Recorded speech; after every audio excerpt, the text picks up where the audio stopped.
went along with this prohibition. Bootlegging, which resulted in, because you got rival, it's like the drug trade, you got rival drug lords, you got rival booze lords. What was happening in this country? You saw some examples on the video. Crime.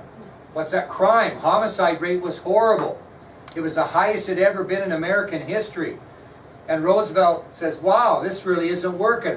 All we're doing is spending all of our time trying to fix a problem that can't be fixed. So he asked Congress to repeal the 18th Amendment of the Constitution and make alcohol legal again. And they took his advice and did so. Okay? But there were still a lot of criminals out there. A lot of people that were robbing banks and murdering people, and the mob was back in, and organized crime, and there was a lot of men at large. What does that mean? They're wanted. And so he's tired of that. So he reorganizes the Federal Bureau of Investigation, the FBI, and he puts a fellow by the name of J. Edgar Hoover in charge. J. Edgar Hoover in charge. And this guy was a short, stocky guy, a little bit of what they call little man syndrome. And he kicked butt and took names. He hired a bunch of government men, which he gave the nickname G-men, and he went after these criminals that were at large. And they weren't messing around, because when you got put out on the watch list that we're going to come get you because you're a criminal, someone to send those G-men out, you can bring back that criminal at large, blank or blank. Dead or alive. There was no bringing him back. If you had to kill him to get him back here, the body was fine. That's how they did things. Roosevelt was tired of it, so he revamps the FBI, he puts J. Edgar Hoover in charge. Hoover hires a bunch of government men, muscle called G-men, and these boys go out and start trying to round up these gangsters that were at large, and you could bring them in dead or alive. Now, the two most sought-after criminals of the time were John Dillinger and Machine Gun Kelly. And Machine Gun Kelly was known for his proficiency in using a Tommy machine gun. And both of them were murderers and thieves and everything else, gangsters. And they were at the top of the most wanted list. And so the G-men were given the job of going and getting these guys and bringing them back to justice, either dead or alive. Well, on July 22nd of 1934, John Dillinger, who had escaped from prison, he was a robber, bank robber, and a murderer. He had actually been sent to prison, escaped, and was was at large. He is leaving a movie theater on July 22nd of 1934, and he's confronted by FBI G-men, puts up a confrontation, and they shoot him to death, bring him back dead. Okay? So on July 22nd of 1934, John Dillinger was exiting a movie theater. He was confronted by the FBI G-men, who after a confrontation eventually shot him dead right outside the theater and solved that problem.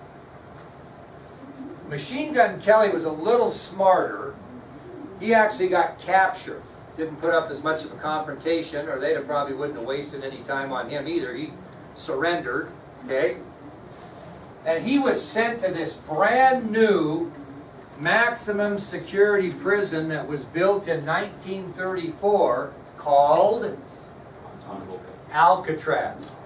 And that was a prison. Alcatraz prison was on Alcatraz Island, which was in the San Francisco Bay, known for its very cold waters and its inability to anyone escape. It was unescapable, according to those. They put a lot of money. And that particular prison, Alcatraz, housed the worst of the worst concerning criminals. One of their more famous residents was Al Capone. So if you were a big-time criminal, you went to Alcatraz. Okay? Again, surrounded by water, in the San Francisco Bay. Now, if you ever want to watch a good movie, you could watch a movie that was made in, I think, in the 70s. Clint Eastwood is the star in it. It's called Escape from Alcatraz. And it's about a supposed true story in which he and two other guys dug out of their cells through tunnels and actually got on the beaches and swam out and escaped, although no one ever found anything about him again. No bodies, nothing. Their bodies were never found. They were never found. So people don't know whether they drowned, got away and changed their identity. It's still a mystery. But it's a very good movie, Escape from Alcatraz. Now, with the actions of this new FBI, the homicide rate in the United States dropped more than 30% during their reign. Now, if I had a little more time, I would give you kind of a profile on J. Edgar Hoover, but I'll just tell you a little bit about him. Anybody know anything about J. Edgar Hoover? We can get on the board now. Here's J. Edgar Hoover right here. Here's J. Edgar Hoover's signature, director of the FBI. Short, stocky guy. He had wiretaps on everybody. He wiretapped everybody. He had dirt on every president. John F. Kennedy's indiscretions with women, Martin Luther King Jr.'s indiscretions with women, Richard Nixon's indiscretions with anything. And he had so much ammunition on these people. Do you think any of these people would fire him? Kennedy wanted to fire him, but he said, God, the guy's got more dirt on me. If I fire him, he'll bring it out. He had dirt on movie stars. He had dirt on actors, sports celebrities, famous people. He bugged everybody. And he served Franklin Roosevelt, Harry Truman, Dwight Eisenhower, John Kennedy, Lyndon Johnson, and Richard Nixon. He died in the middle of Richard Nixon's presidency, and Nixon sent his men immediately to the FBI and said, get whatever that SOB has, because he was scared to death what Hoover had on him. And after he died, Hoover had a longtime secretary who was just shredding everything he had so nobody could get to it. Okay?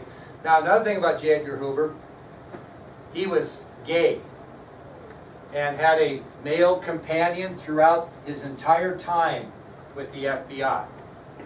Under the radar, right? He was a guy that worked with them. He was very eccentric, wore women's clothes, was really a mama's boy. He was a really kind of a weird, eccentric guy. But as far as running the FBI with an ironclad fist, he did it. And he, like I said, had dirt on everybody that mattered. Everybody. He was afraid of it. He could have blackmailed everybody that needed to be blackmailed in this country with the stuff he had on. So nobody really knows what happened to all of that stuff when he died in the middle of the Nixon term, but I know that Nixon was incredibly nervous and sent his people to the FBI building to try to get whatever they could after he died. Okay? All right, and that'll take us to our last subtopic of the day, which is Negroes and the New Deal. I just want to preface this by saying that in 1935, would it be proper to call what we know as an African American today a Negro? That was very much accepted. The other N word, not so much. Now today, if you're an African American, would you accept being called a Negro? That would be condescending. Certainly wouldn't be called colored. They wouldn't like that either. And obviously never under any circumstance the N word. What would an African American accept today? African American and maybe what? Black. If you said that's a black man or a black woman, they wouldn't be offended. Okay? So back in this time, they were referred to as Negroes. And it finally happened during the Franklin Roosevelt presidency that Negroes were starting to publicly complain about discrimination, both in the workforce being hired and in housing, being able to rent or buy housing because of their color. So it was the first time that they started to openly complain. Now the first stand that they took was during the Roosevelt administration, where black leaders in this country began what we knew as a don't buy where you can't work campaign. Okay?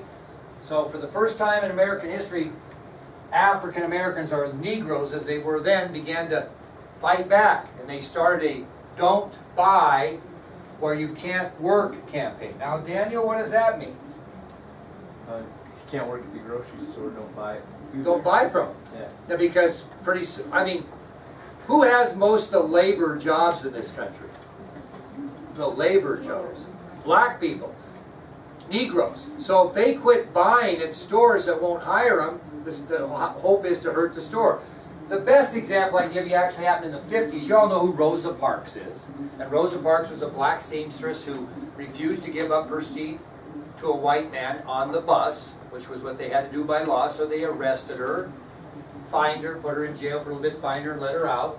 And then Martin Luther King Jr. comes upon the scene to support her, and they have a bus boycott, 6 buses in Montgomery for 18 months. Who rides the buses? Who's 90% of their passengers? African Americans, because they don't have cars, and that's how they get from point A to point B. So all the Negroes in the 1950s during the Rosa Parks saga boycott the buses. They won't ride the buses. And pretty soon after 18 months of that boycott, the bus companies are going, we give up, because they are about to go belly under, because those are the people that are riding the bus. And they segregate buses in Montgomery, and that's a whole other story for next year.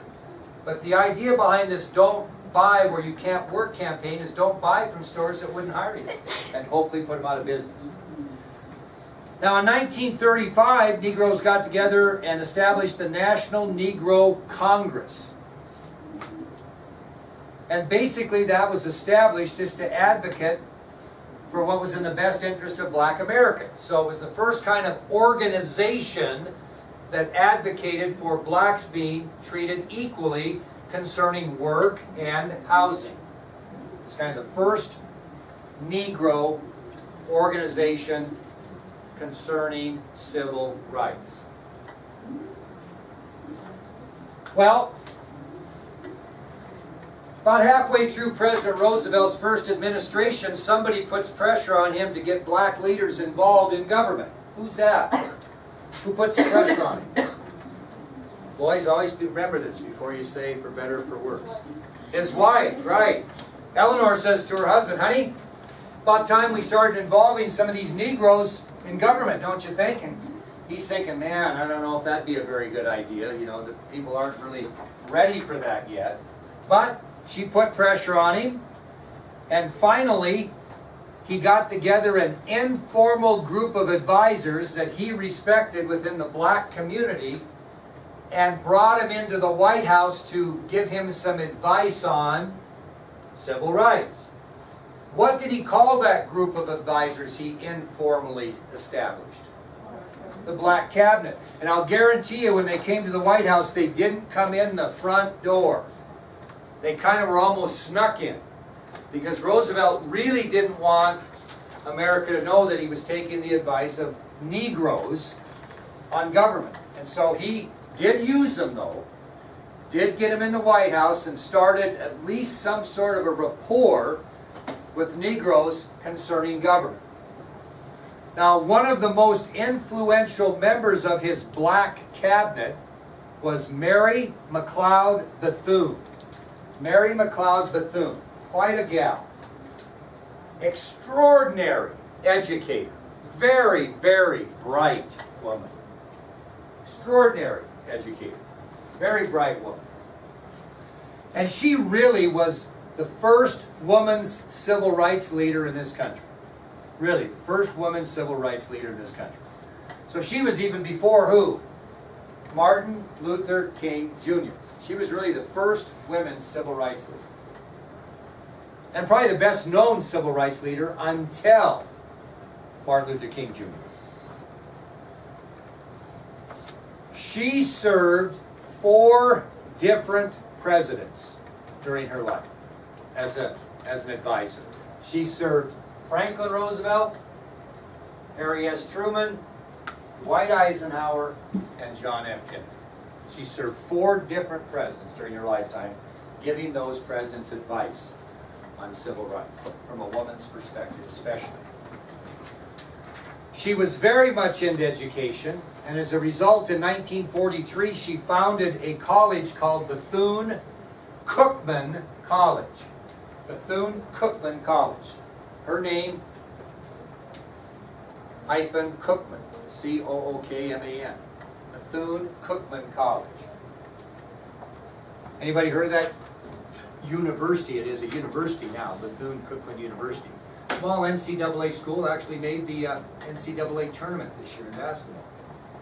It is a predominantly black co-ed college that's located in Daytona Beach, Florida. That's where Bethune-Cookman University is. Again, it's a predominantly or historically black co-ed college. That doesn't mean white people can't go to it, but there aren't a lot there.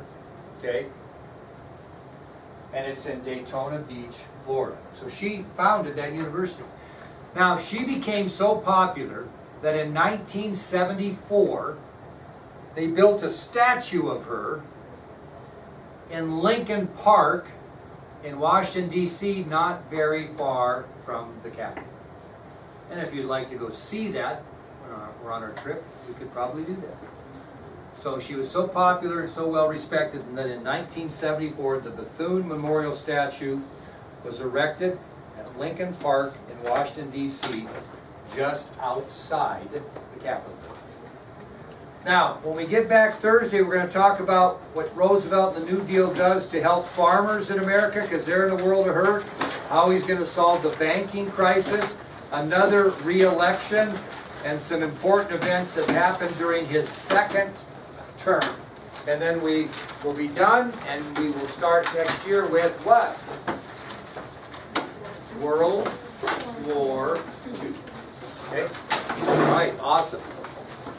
Awesome, awesome, awesome.